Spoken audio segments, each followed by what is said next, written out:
আসসালামু আলাইকুম। ওয়ালাইকুম আসসালাম। বাহ,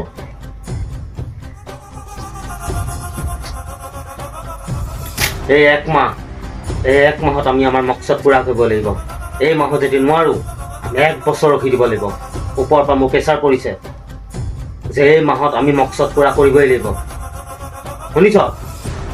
বাকী তহঁতক আব্দুলে গোটেই ডিটেইলছ দি দিব। চবে এটা এৰিয়া লৈ ল'বি। আব্দুলে তহঁতক লিষ্ট দি দিব। আৰু যদি কোনোবাই সোধ পোছ কৰে ক'ৰ পৰা আহিছ কি কৰিব, কেতিয়াও নিজৰ নাম এড্ৰেছ কেতিয়াও নকবি আৰু মোৰ নাম নকবি। শুনিলি? বাকী আল্লাহ হাওলা। নাৰে তাকবীৰ। আল্লাহু আকবাৰ।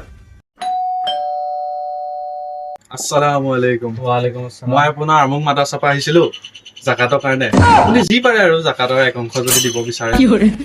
জাকাতটো আমাৰ দি আদায় হৈ গ'ল নহয়। হয় নি? তেতিয়াহ'লে আপুনি ফিতৰিয়া দিলেই হ'ব। পিটিকাটো আপুনি কদৰ টাইমত আহিবচোন বাৰু। ঠিক আছে, হ'ব দিয়ক তেন্তে। ঠিক আছে।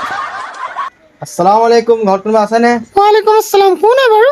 আমি ৰোজা মাহৰ দান দক্ষিণাৰ কাৰণে আহিছিলোঁ। মানুহজন ঘৰত নাই নহয়। আপুনি দি দিয়ক। মোৰ ওচৰত 10 টকা আছিলে, মাইকীমান দুজনী আহিলে দি দিলো নহয়। এটকি দুটকি হ'লে হ'ব। এটকি একেবাৰে খুচুৰা নাই। আপুনি এটা কাম কৰক, কদৰ দিন আহিবচোন। পইচাটো টাৰ্গেটটো দি দিয়ে, আমিহে গম পাওঁ ৰোজা ধৰি দৌৰি ফুৰিছোঁ, এটকা কালেকশ্যন হোৱা নাই এতিয়া।